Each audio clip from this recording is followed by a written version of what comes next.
Yeah, now you can write.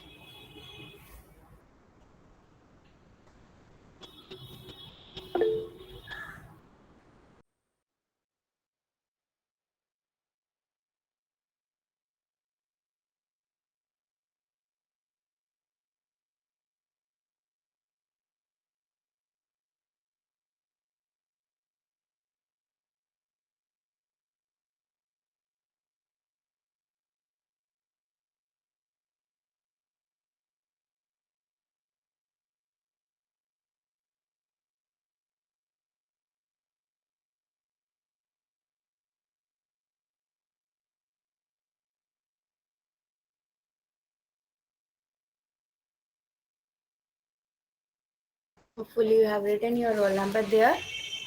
Uh,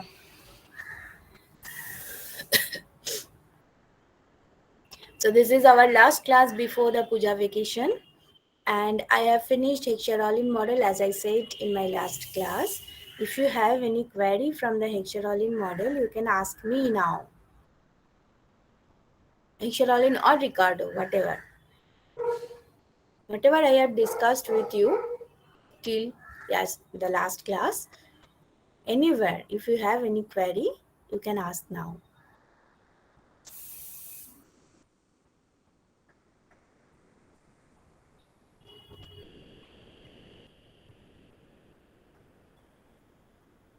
Okay.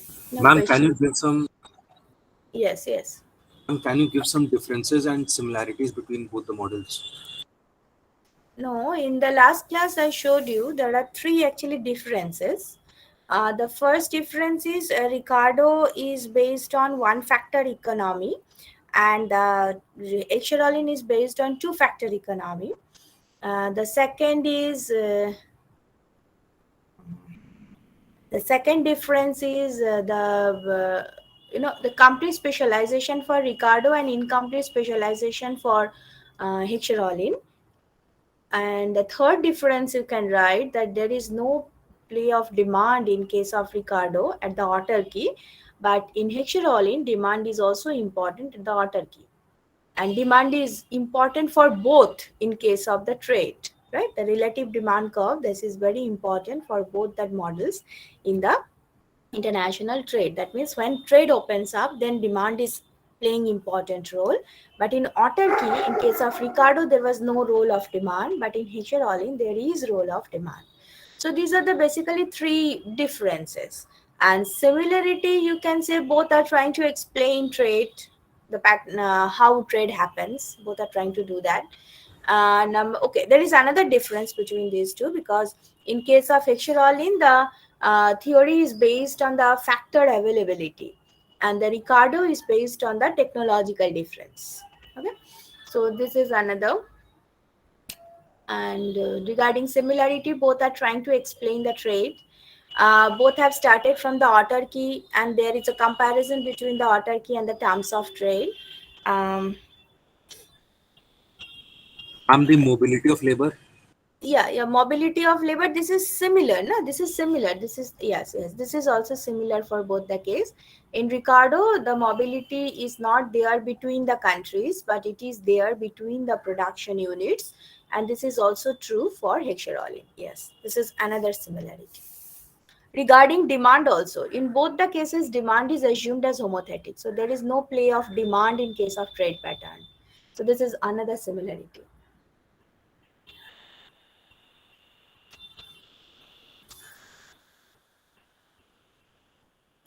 Okay, so basically these three maximum 3 plus 3 6 points are okay. Okay, ma'am. So difference part I have shown you in the last class, but similarity, yes, that was not there. And from the next semester, that means for next sem 5, I will definitely add this slide, similarity. Okay, before starting the new thing, any other question? No, ma'am. Okay. So before starting the new thing, if you go to yesterday, I have shared some question. I'm also searching in my folder. Uh, is it here? Yes. So the question papers are there. Have you checked in your LMS? I have uploaded all the question papers which I have since 2012, I think. If you check your LMS, you can find it. Yesterday, I have uploaded them. So now I am going to show you the question. I'm just going to discuss the question from Ricardo, from the standard trade model, that is the offer curve and all, and the picture all in which questions is already there in the question paper. And then I will go to the next one. Okay. Yes. Look, the question paper is not very systematic in that sense. Whatever question I have found is written as flip paper. I just make the snapshot and make the scan copy. So not, not, it is not arranged, but obviously order for fifth paper. Now look the first question. So I cannot say which year that question was there. A comparative advantage theory of trade explores the benefit of international division of labor. This is 4 marks question. Comparative advantage theory of trade explores the benefit of international division of labor. Can you explain this question?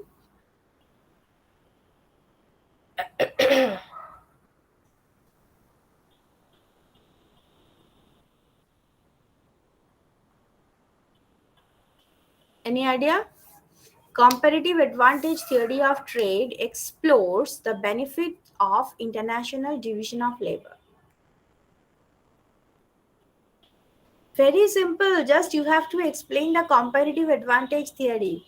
Take any table of comparative advantage theory, which is basically based on the opportunity cost, and based on this opportunity cost difference, the opportunity cost is least, that country or that society or that economy should produce that commodity. So this is how the international division of labor is done.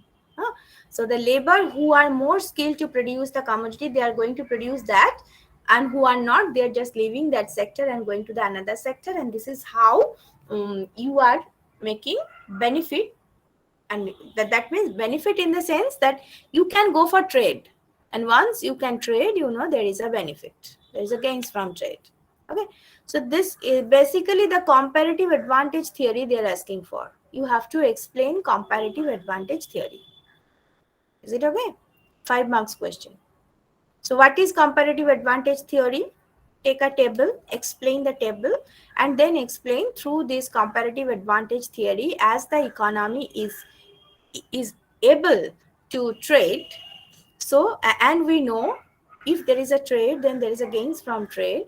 So this is how the division of labor is helping to get the benefit of trade. Is it okay? Yes, ma'am. Now look at the second question. How do the changes in terms of trade affect the production, consumption, as well as the overall level of welfare of a trading country? Very simple. Take any, can I write here? Yes. Take a simple PPF like this. Okay. Initially, this is your terms of trade. The production and consumption was there. So you have to draw indifference curve through that. Now say there is international terms of trade, which is greater. So the price line is becoming steeper like this. Very small diagram I have actually. And the consumption point is here. Okay. So as you are moving from your production from here to here, so this is the production specialization. As you are moving consumption point here to here, and on the higher indifference curve, social indifference curve, so your consumption gain is there. And as you are moving on the higher social indifference curve, so there is an overall welfare gain. Okay, so you have to explain this diagram only. Okay. Yes, That's ma'am. simple. Take any simple PPF. You can take the Ricardo PPF, that is a straight line, but that may create confusion because there will be complete specialization and all. Don't go for all these controversial things. Just draw the simple normal PPF. Now, Look at this question number C. Identify the sources of gains from trade under increasing opportunity cost. So that means this diagram they are asking again actually. Identify the sources of gains from trade. Actually, trade is gains from trade is divided in two parts: specialization gain, that is production gain, and the exchange gain, that is the consumption gain. So here you have to decompose. Okay, this shifting you have to decompose, like as I think I did in one of my classes. Just decompose your gains from trade in two parts, that is the production gain and consumption gain, just like the price effect. The name of production gain is the specialization gain, and the name of consumption gain is exchange gain. Okay, so that they want from you. Sources of gains from trade. There are two sources of gains from trade. The first one is the production gain. The second one is the exchange gain or the consumption gain.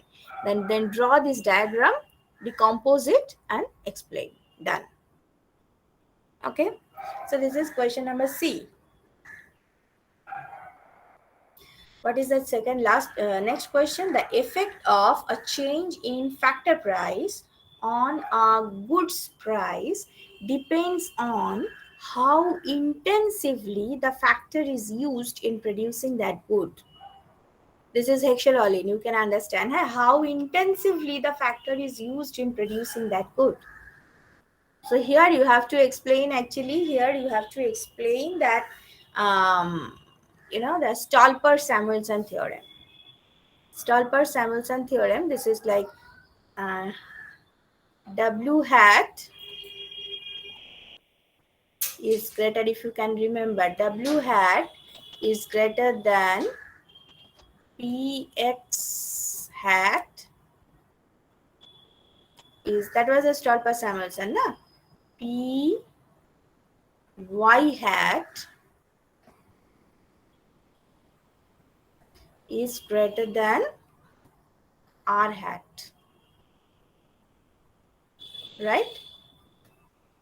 So here, if X is assumed as labor intensive and the price of X is rising, look, effect of the change in factor price of a good depends on how intensively. So here the factor price is depending on the price of the commodity. When X is assumed as labor intensive, if price of the commodity is rising, then the factor which is intensively using to produce that commodity, the reward of that factor will rise, and the factor which is not intensively used to produce that commodity, here it is r hat, so that reward will fall. Okay, so just write, as it is a 5 marks question, there is no need to find out the relation. Just write this as the Stolper-Samuelson. We know from the Stolper-Samuelson theorem. Then write this inequality and then explain, if price of X is rising, then what will happen with W and R? If Py is changing, then what will happen with W and R? That much they want. Okay, there is no need to establish, there is no need to derive this relation. Okay, because the derivation is very long. Now look at the next. Any problem up to question D? No, ma'am. Now look at question E. Growth in poor nation would actually self-defeating. No, don't go for this. This we did not discuss yet. Do you think the large country? No. Tariff quota is not here. We have not discussed yet. Examine the effect of no. So up to E, up to D. Now look at this. Derive the world relative supply curve in a one factor comparative advantage model. So one factor means, Ricardo, look, the name may not be there in the question, but you have to understand some hints must be there. One factor comparative advantage model. So it's the Ricardo. In the Ricardo, you have to find out the relative supply curve. That means this type of step. Okay, you have to draw this line.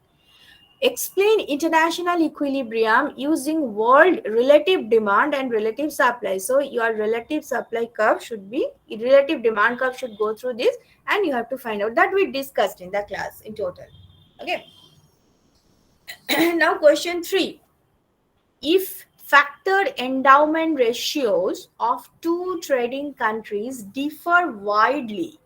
Free trade may not lead to factor price equalization. Look, that is the question, not necessary, not sufficient, as I discussed now. So the versions may change, but the answer is very similar. If factor endowment ratios, that means L by K, of two trading countries differ widely, free trade may not lead to factor price equalization. Yes, if there is no overlapping zone, if they are, as I say, differ widely, okay, it's differ widely. So if they differ widely and there is no factor price equal overlapping zone, there is no overlapping W by R zone, then factor price equalization is not possible. We discussed it, if you can remember. Otherwise, I have to show the slide. Will I show the slide? For question number 3? Yes, ma'am. Once. দাঁড়াও আগে এগুলো সব erase করি, just a minute.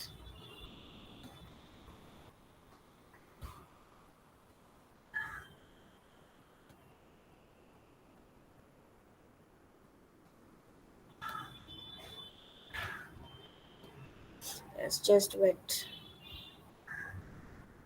Picture all in. Yes.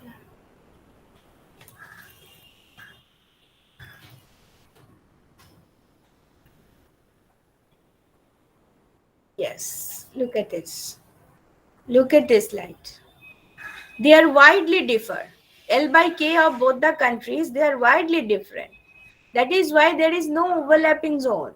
And if W by R star is within that range where there is no W by R, common W by R, in that case, the foreign country, that is country B, can come to here. That means he is going for complete specialization in favor of Y. And the home country, that is country A, is going up to this point. That means he is going for complete specialization for X. So there is complete specialization for both the countries. And W by R for country A is here, W by R for country B is here. So factor price equalization is not coming. Okay, their W by R should be W by R star, but they cannot reach here. Okay, so factor price equalization is not here. So that should be the diagram. Is it okay? Yes, ma'am. Anyone else?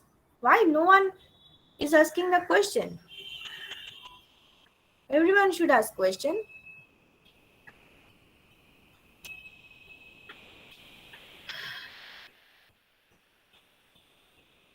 Okay. So you have to draw the diagram and then explain, huh? Acha, question number 4. Suppose that cloth is produced using 30 hours of labor for each acre of land, and food is produced using 10 hours of labor for each acre of land.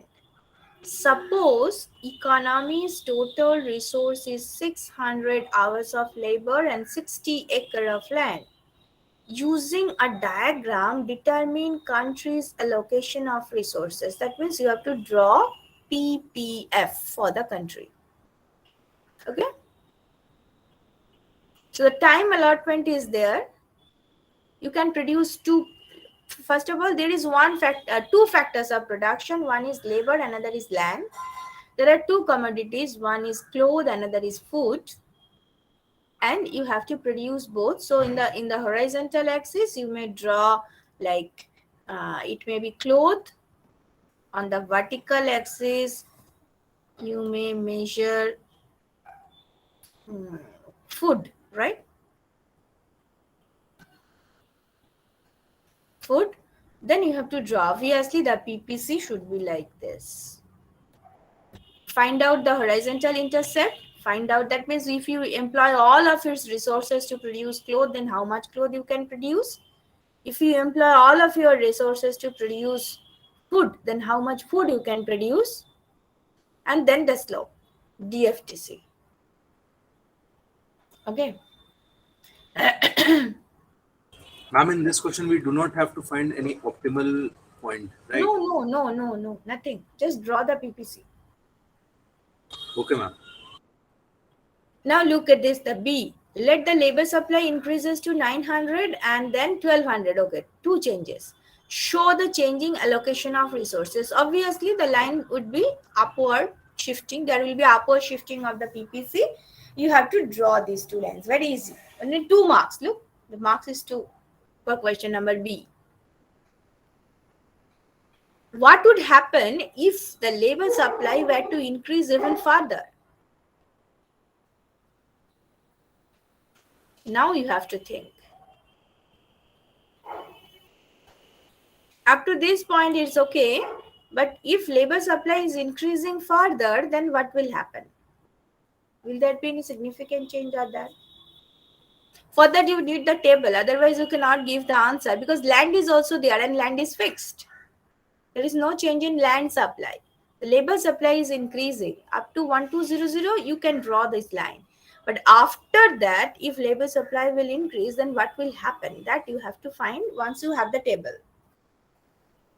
You can get the idea once you have the table. Just make the table and try to find out the answer. So only 1 marks question. 1 mark.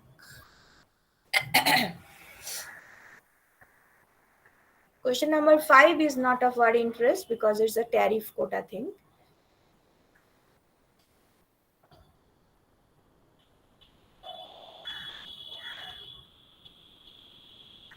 Look, I have shared the full question paper with you in the LMS. So once you open, you can get all the questions.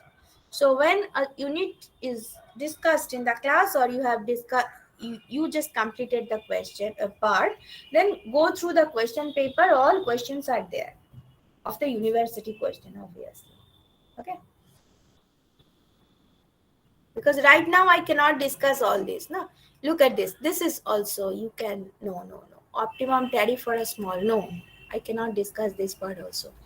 Tariff subsidy, Marshall Lerner, devaluation, no, I cannot do that. Develop national foreign repercussion, no, this is also not discussed. This is another year question paper. In the absence of international trade, the relative price of goods are equal to the relative unit labor requirement. Do you agree? Yes. Px by Py is equal to ALX by ALY, right? Without international trade. Because whatever you are producing, you have to consume it. So the relative price of the commodity is equal to the opportunity cost of the commodity. Yes, I very much agree with the statement, and then you have to explain the autarky of the Ricardo. Okay, it is the autarky of the Ricardo. Just check the question paper and give me 1 minute. Huh? I'm coming back by 1 minute.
Yes.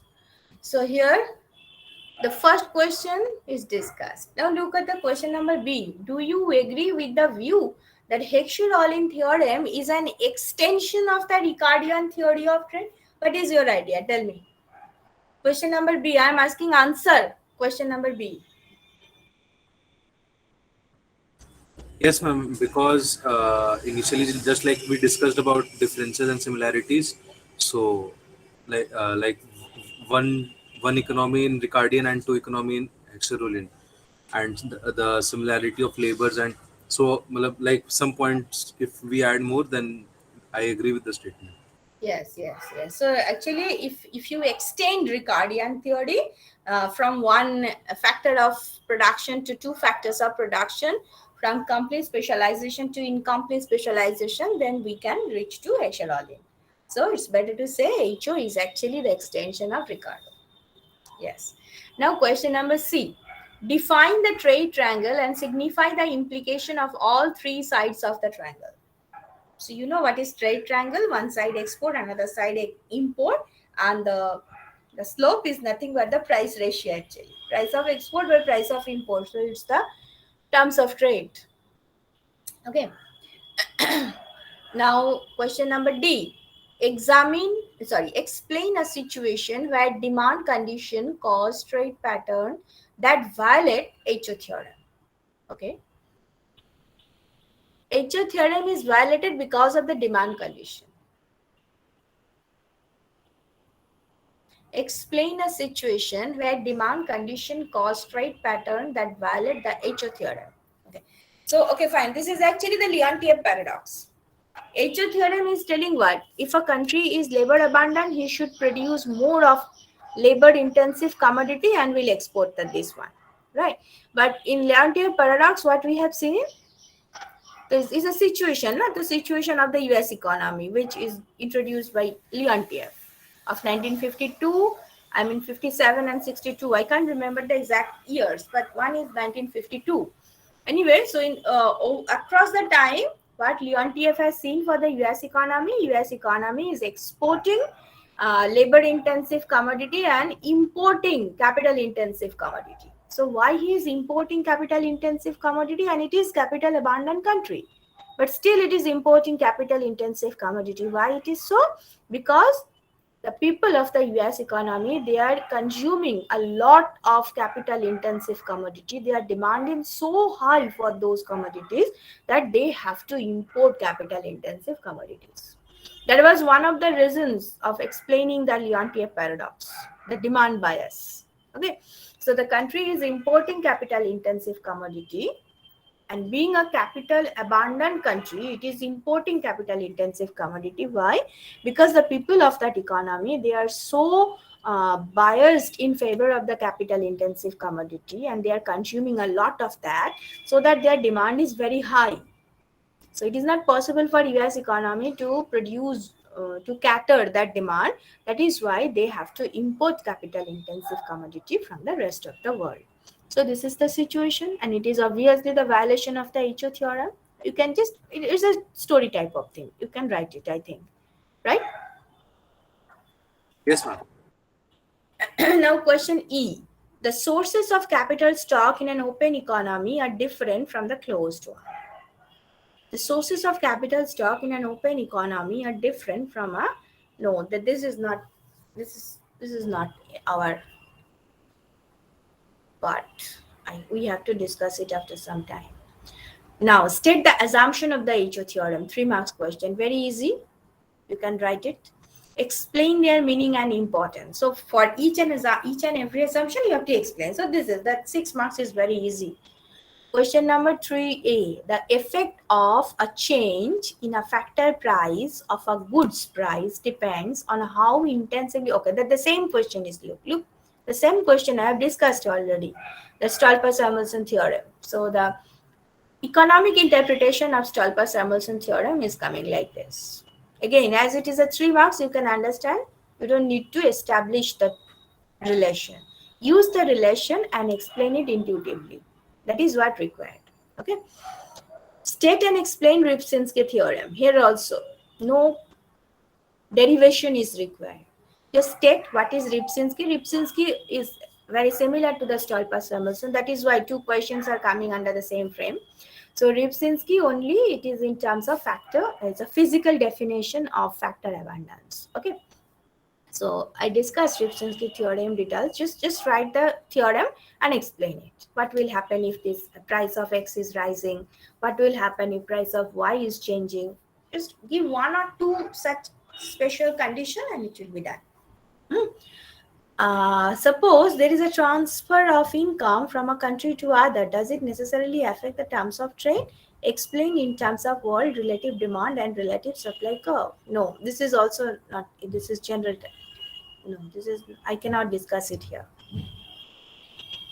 Home demand and supply are given by this. Foreign demand and supply are given. Construct home import demand. No, you cannot do that right now.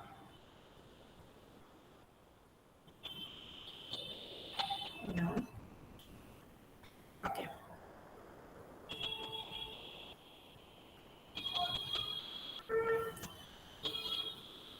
Suppose that cloth is produced using 30 hours. Okay. Question B. Okay. Where is question? Where is the A part?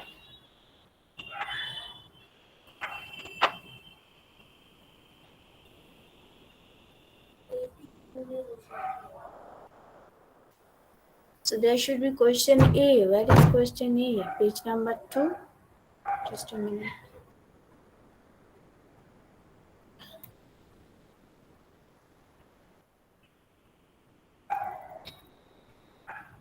No.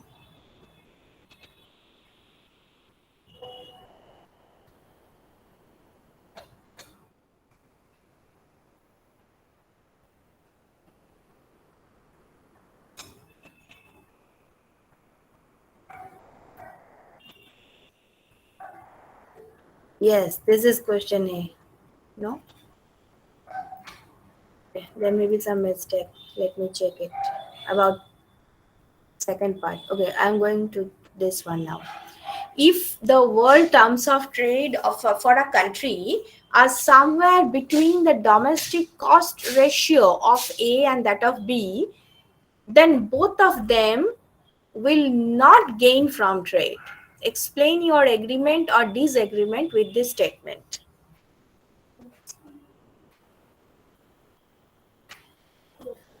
Just look at the question and give me the answer. I have discussed around 10 questions already. Now look at question 1A and give me the answer. How to give the answer?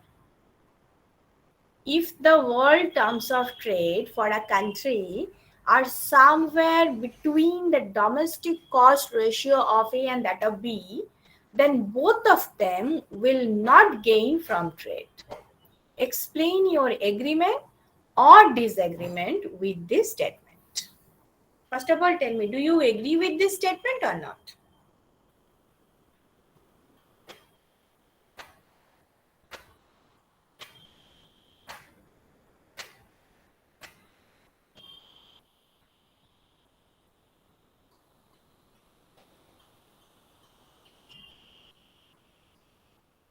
Domestic cost, is it like opportunity cost? Exactly. So it's the Ricardo. Yes. Then?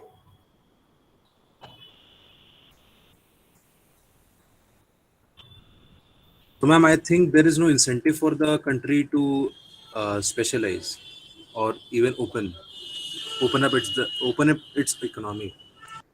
So do you agree with the statement or not? Yes, ma'am, I agree with the statement. Okay. Think once again. Huh?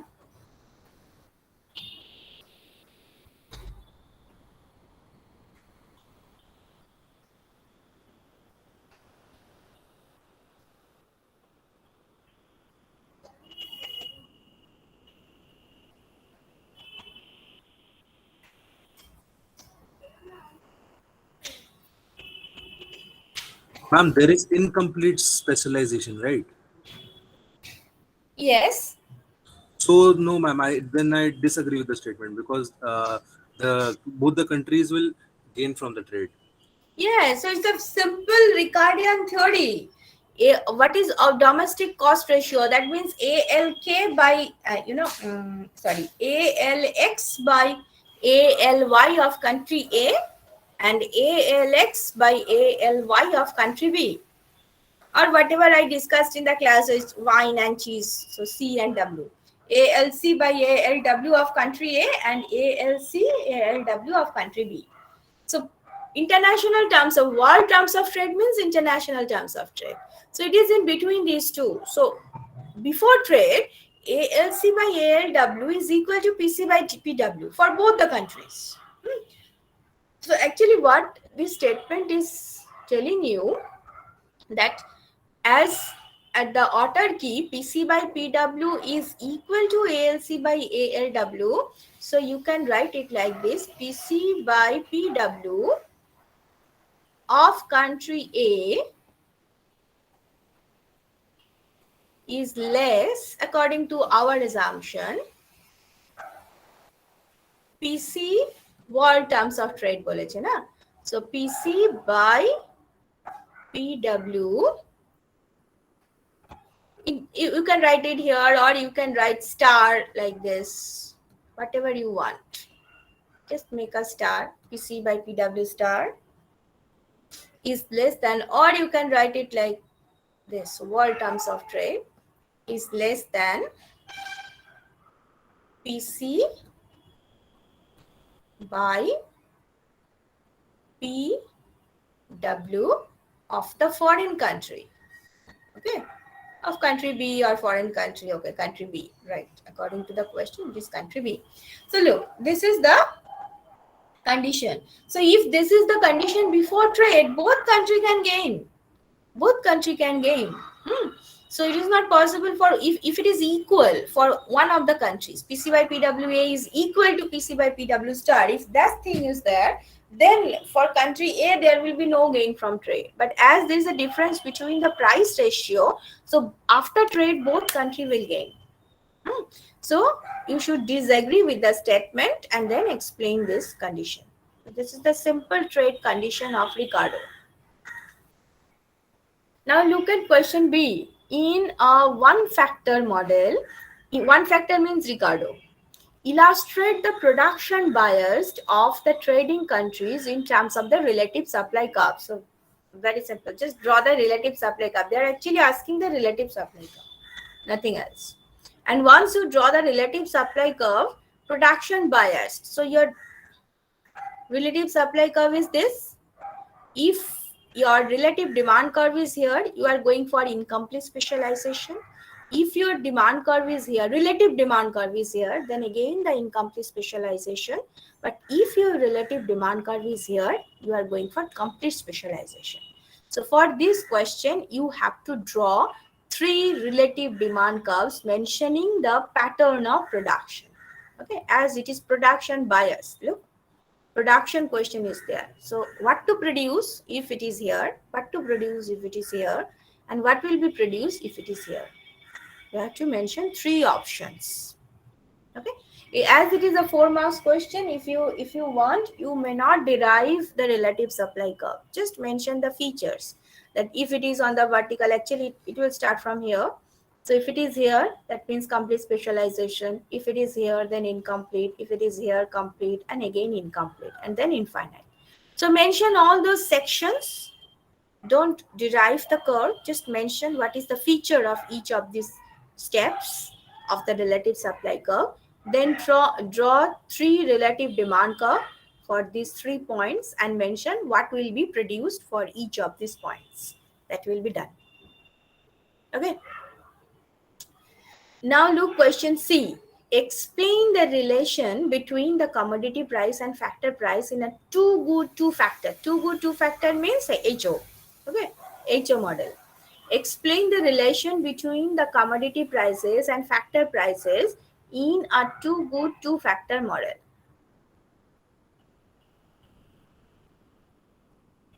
That means 1-to-1 correspondence between Px by Py and W by R.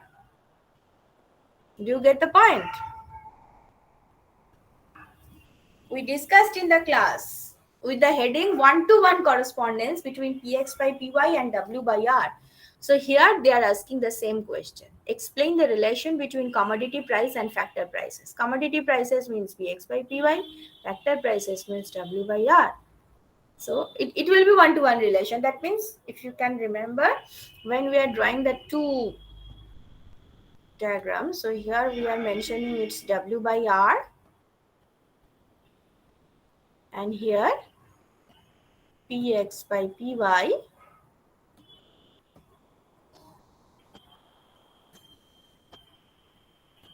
and the line was like this. So this is the one-to-one relation. If you want, you can draw this line as well. Okay. Okay, ma'am. This question is not of our concern. How does the growth of a large country affect the terms of trade? No, we cannot explain here.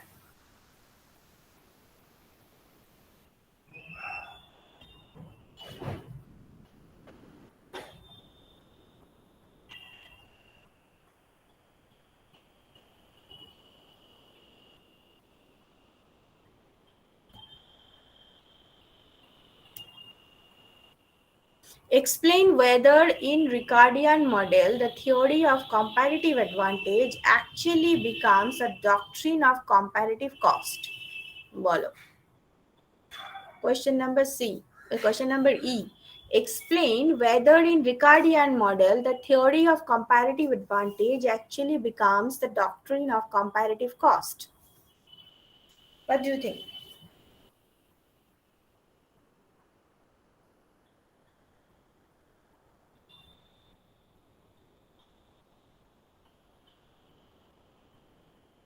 Ma'am, is it the basic comparative advantage, that table answer? Yes. Yes. We have to take an example and explain with the opportunity costs. Huh. Exactly. So that is the answer. Multiplier is not discussed. Balance of payment is not there. Okay. Now look at question 2a. What are the components of gains in the Heckscher all-in model of trade? Again, there are two components. Each and every gains from trade has two components. One is exchange gain, another is specialization gain. So for Heckscher all-in also there are two. Explain two situations where the entire gains from trade due to these components. Okay, that means you have to explain a situation where gains from trade, look, this part is not, may not be Heckscher all-in. Explain two situations where the entire gains from trade arise due to this component. That means only for production, only for consumption. So for only for production, you have to go for Ricardo. So the diagram is like this. That is initial PPC. So this is your production and consumption at autarky. Now this is your terms of trade. Your production is here and your consumption is here. So your consumption is moving from here to here only because of the change in production. Okay. So these gains from trade is called the production gains from trade or specialization gains from trade. Okay. Now look at the consumption gain. That means you have to draw another where the gains from trade is only because of the consumption gains from trade. Production is same as before. Yes, you can draw. Take the normal like this. So this is your autarky. Okay. And after trade, yes, this is the price line. So your production is fixed, only the price has changed and you are moving on the higher indifference curve. So this is the case. The gains from trade is only because of the consumption gain, only because of the price difference. Okay. So these are the two. For each diagram, there are 2 marks. Is there any contradiction between factor proportions theory and Leontief paradox? Now, you have to give the answer of this question. Is there any contradiction between the factor proportions theory and the Leontief paradox.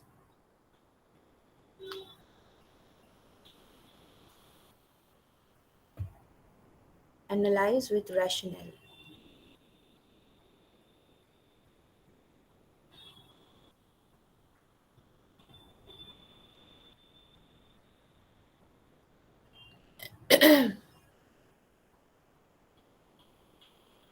Ma'am, I cannot recall Leontief paradox.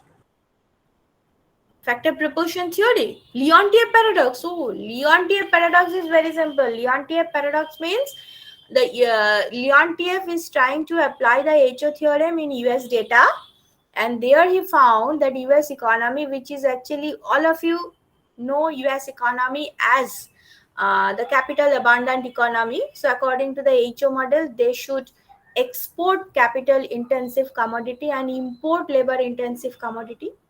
But when he is going through the data, he is watching that over the years, around for 15 years, he checked that same thing, and he found that for all the years, the economy is importing capital intensive commodity. He should import labor intensive commodity, right? Because he is capital abundant. He should import labor intensive commodity according to HO theory. But he is importing capital intensive commodity. So it's a paradox.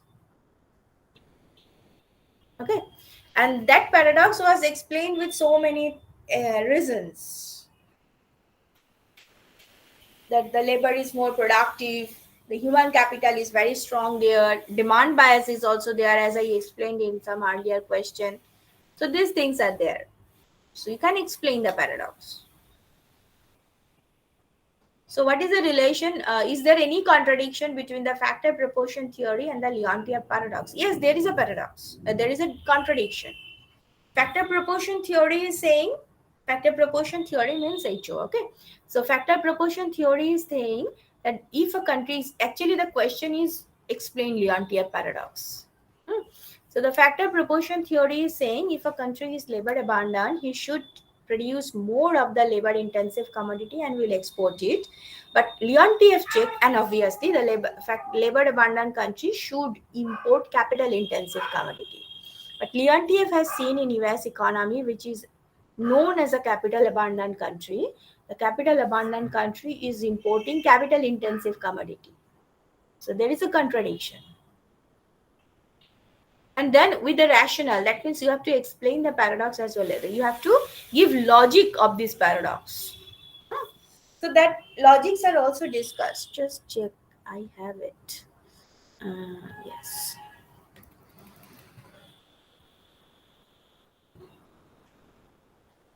Yes, this is the paradox.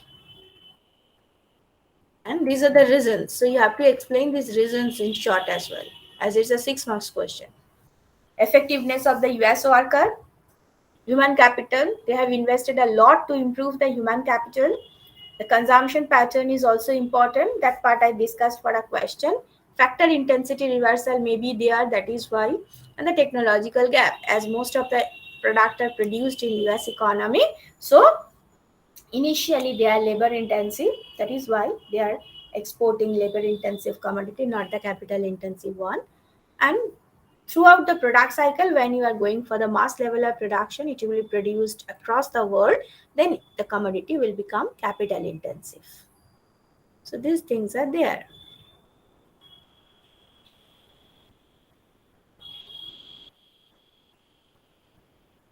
Okay, anyone else? I want to hear from someone others.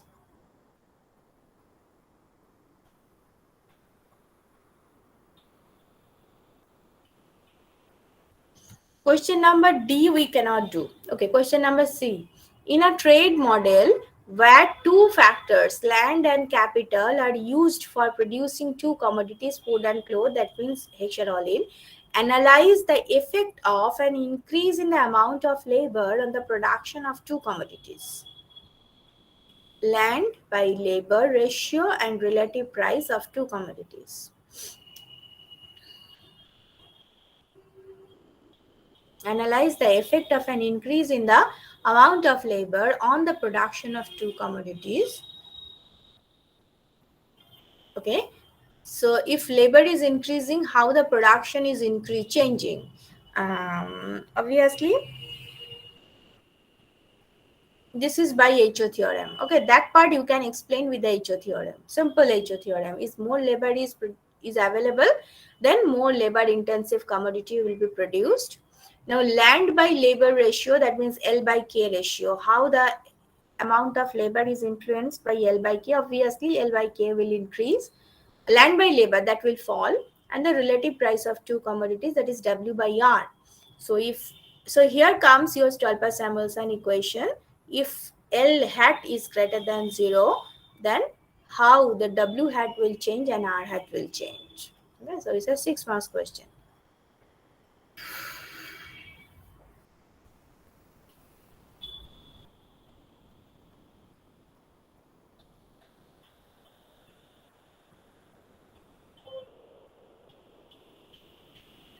What are the basic assumptions of the HO theorem? What do you mean by Leontief paradox? As I said, the question may be of 4 marks. Look, it's a 4 marks question.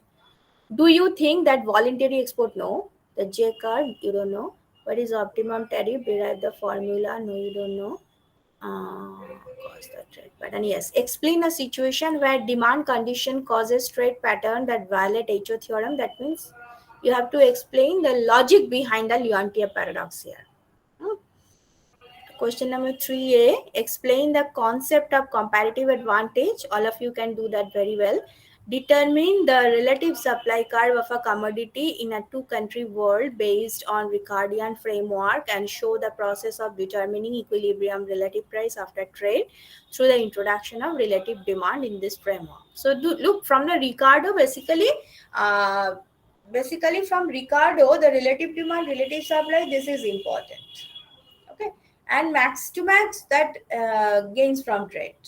Basically from Ricardo, these two questions are coming.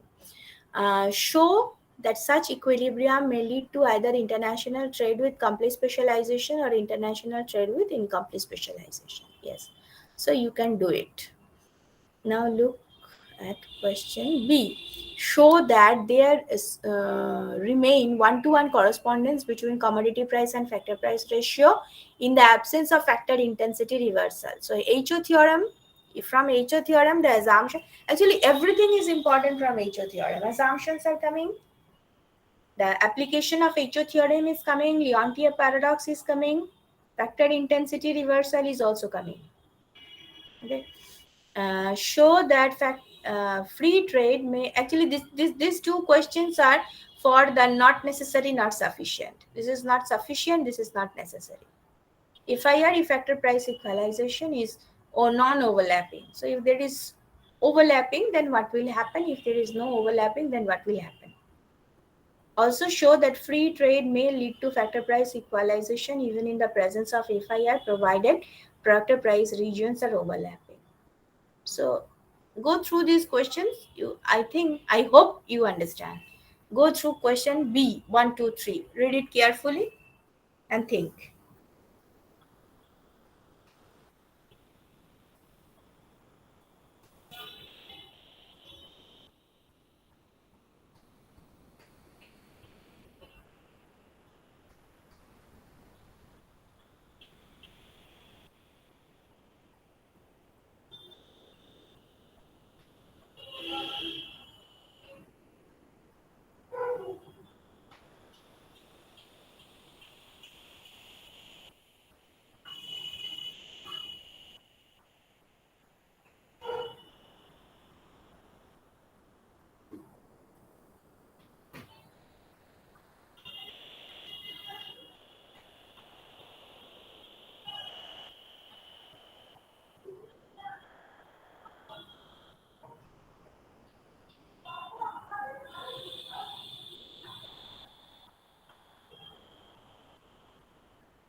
Okay. So I'm going to start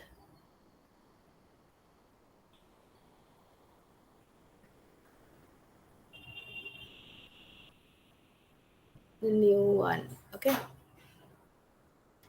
So this is the neoclassical trade model.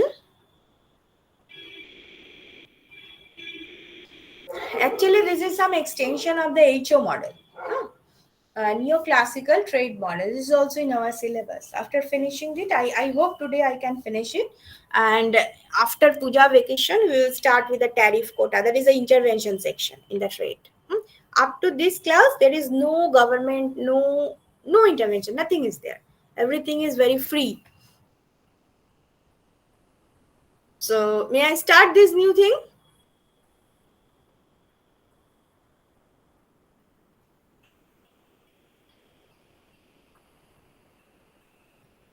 What do you say? May I start this? Are you listening? Yes, ma'am. Okay. So neoclassical trade model. Look at the assumption. A bit complicated. There is a small open economy which is a price taker. Okay, you are a small open economy, so you cannot influence international price. Bullet 2, economy is divided in two sectors, agriculture and manufacturing.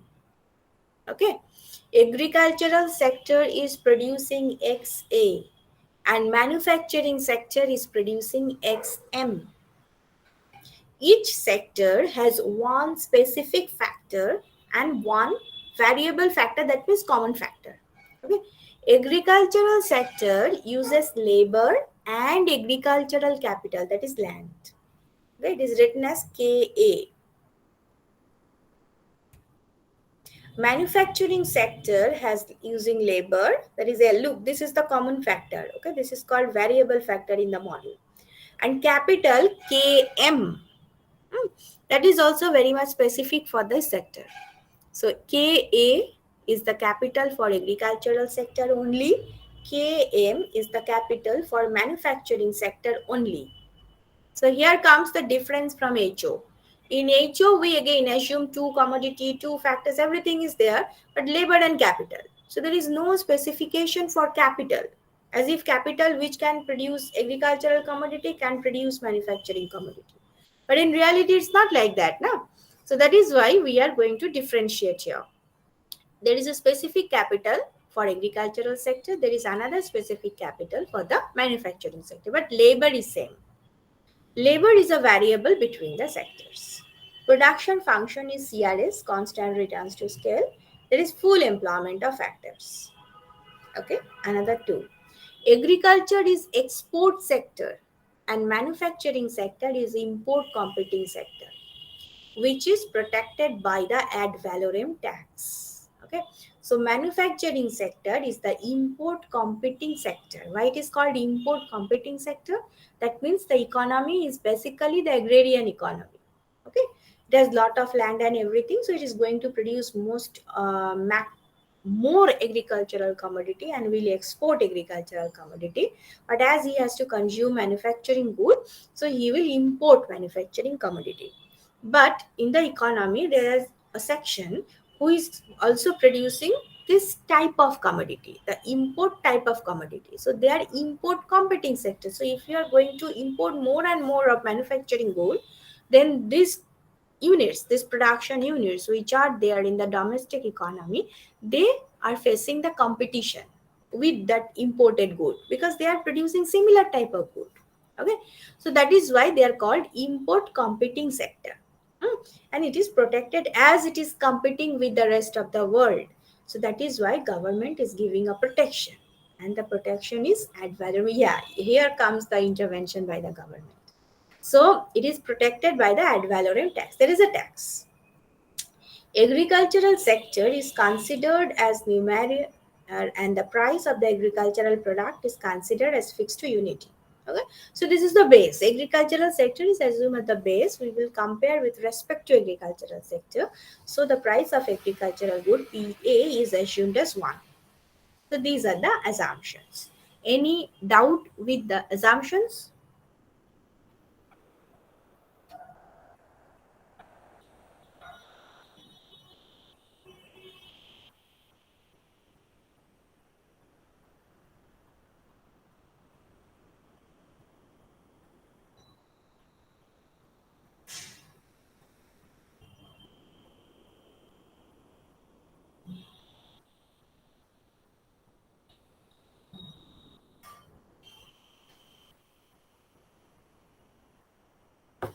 Okay, I hope no doubt. That's the beauty of SEM5. No doubt is coming. Now look at the equation. You must have some doubt from this equation. Lot of equations I'm showing to you now. PM, this is the price of manufacturing good. Hmm. Okay, the price of manufacturing good, this is the cost side. You can understand. AKM, it is again the unit. A means unit labor requirement. Okay, unit labor requirement for unit labor, not the labor, it is unit capital, which is very much specific for the manufacturing sector, that E requirement per unit of the production. uh, W, which is a function of W, look, capital, but it is a function of wage. And the return of this capital, RM, rent of the manufacturing capital, and into RM. So this is the total expenditure for the capital, which is specific for the manufacturing sector. ALM, labor for manufacturing sector, again it is a function of W and RM into W. So this is the total expenditure or per unit expenditure for labor. Okay, so this is the total cost, equation number 1. Similarly, for agricultural price PA, you are getting similar type of equation. Now PM, PM is equal to PM star. What is PM star? This is the price of the importable commodity at the international market. So star means international price into 1 plus T. Why that T? Because of this ad valorem tax. Okay. So in the domestic market, the price of this in manufacturing sector good is equal to the price of the manufacturing good in the international market into 1 plus T. So it's a higher, you can understand. That is how they are giving the protection to the import competing sector. They are getting higher price as compared to the international price. Okay. Look, if you just remove this bracket, then it will be PM star plus PM star into T. So that T is given by the government. And PA, as we assume, it is equal to PA star and is equal to 1. This is our assumption. PA is equal to 1. Okay. So this is there. Now KM bar, that means the fixed available capital for the manufacturing sector. It is equal to what? AKM, unit labor required, unit capital required for the manufacturing sector. Again, it's a function of that into XM, that is amount of manufacturing product. Similarly, KA bar is AKA into XA, amount of agricultural product. And L bar, as L is a variable factor, so it is both used in the manufacturing sector and the agricultural sector. Okay, so these are the 5 equations we need for this model. Your problem from these equations?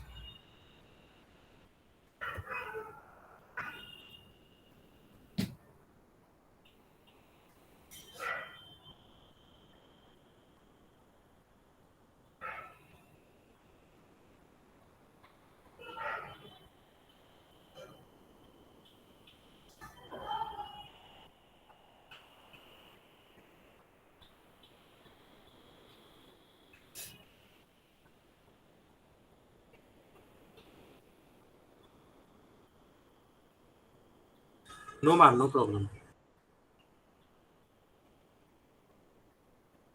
Okay.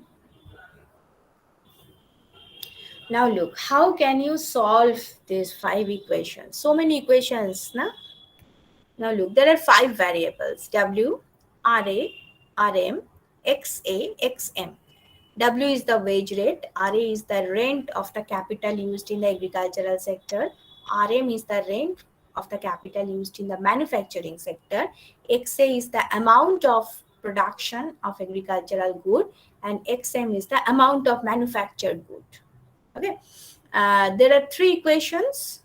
There are 5 equations and 5 variables. So you can get the answer. You can find out the optimum value of all those, right?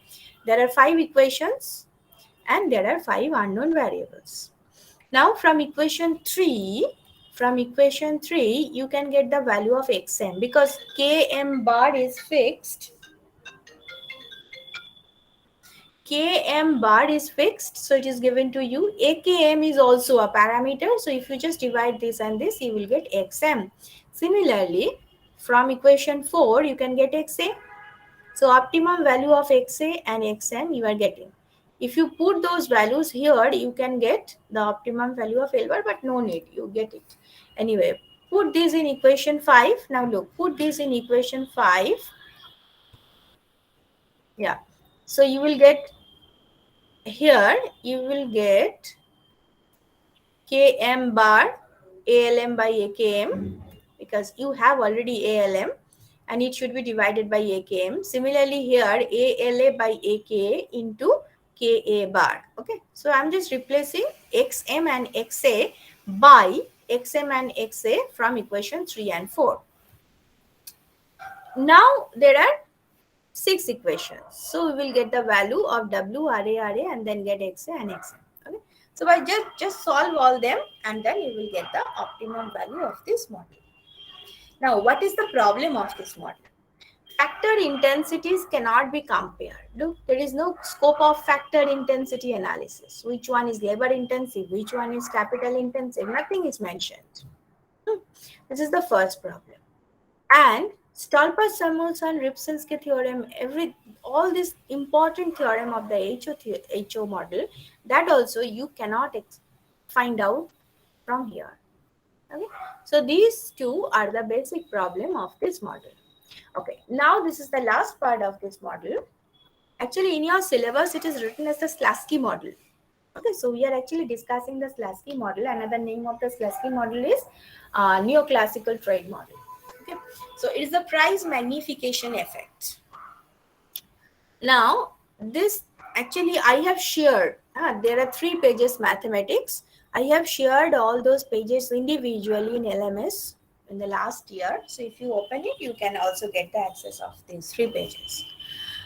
From equation 1, if you differentiate,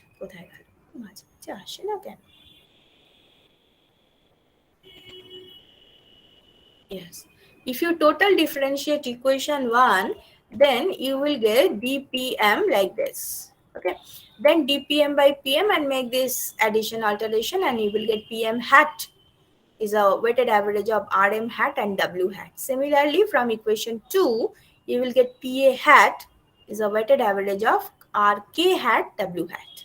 Okay, now from equation 5.1, from equation 5.1, that means this, from equation 5.1, you can differentiate equation 5.1. Then km bar, this is fixed, so you can just differentiate d, alm, dk and all this. Now, if you differentiate this is just the formula, u by v formula, here and here. Just take the common from this equation, you will get this thing. Just take common from the second, third bracket, then you will get this. So from that, as it is DALM by ALM, so you can write it ALM hat. Similarly, AKM hat, ALA hat, and AKA hat. Okay, so this is the equation you are getting. Now, ALM by AKM, yeah, you can just replace this thing, LM by XM, KM by XM. That means nothing. LM by KM, you are dividing both sides up, numerator and denominator by XM. Similarly, here also divide numerator and denominator by XA. Okay. Why you are doing this? Because you know AKM into XM is equal to KM bar. So Km is equal to Km bar and Ka is equal to Ka bar. So you are just replacing Km bar by Km, Ka bar by Ka. Okay. Now look, you are getting this a simple thing because all other things will be cancelled out and you can write it in this way. So from here you are getting equation 8. What is equation 8? Lambda Lm, ALM hat, AKM hat plus lambda La, ALA hat, AK hat, that is equal to 0. Very much mathematical model. I'm sorry, but I have to discuss it. You may feel very boring, but I don't have any option. Now this is your MPL A curve, this is your MPL M curve. Now, this is the elasticity of marginal productivity of labor in the M sector, and this is the elasticity of marginal productivity of A sector. Okay, so this is here. Now, why I'm writing this? Look, ALM hat, AKM hat, you have it here. So you can replace this by in terms of elasticity, and that is what done here. In terms of elasticity, we just replaced. Okay, so equation 8 is becoming this. So W hat is again coming as the weighted average of PM hat, PA hat. So if terms of trade is falling, now come. So if, look, as I said, as a drawback of this model, that you cannot get the Stolper-Samuelson theorem or the Ripsinski theorem, but from this model you can get the magnification effect. Okay, so the magnification effect is here. We are just deriving the magnification effect. If terms of trade is falling, then PM hat is greater than PA hat. If W hat is the W hat weighted average of PM hat and PA hat. Look, W hat is the weighted average of PM hat and PA hat. So you can arrange in this way. PM hat is greater than W hat is greater than PA hat. Okay. Similarly, from equation 6, where is equation 6? Yeah. From equation 6, you have to do the same thing for equation 6. And from there, you can write, yes, RM hat is greater than PM hat is equal greater than W hat. So if you just rearrange all those, that is your magnification effect. RM hat is greater than PM hat is greater than W hat is greater than PA hat is greater than RA hat. Okay. In case of Heckscher-Ohlin model, it was very similar to the Heckscher-Ohlin magnification, but as in the Heckscher-Ohlin model, there was no specification for the capital in terms of the sectors. That is why it was only R hat. But as there are two rent, one for the agriculture, another for the manufacturing, so you have M and RA. Okay, so if PM hat is rising, you can understand RM hat will increase. That means the capital which is intensively used to manufacturing sector, the return of that will rise, wage will fall, return of the agricultural capital, that will also fall. Okay, so this is the magnification effect in the Slutsky model or the neoclassical trade model. Okay, as it's a lot of mathematics, I should stop here. Ask me your problem from these 3 pages mathematics. All those pages are available in College LMS. It is already uploaded there.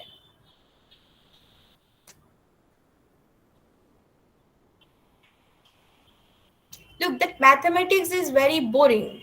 I think so. But the implication is very interesting. You can check if price of manufacturing sector will fall, then what will happen? If price of agricultural product will rise, then what will happen? From this inequality, you can check. And that result will be interesting.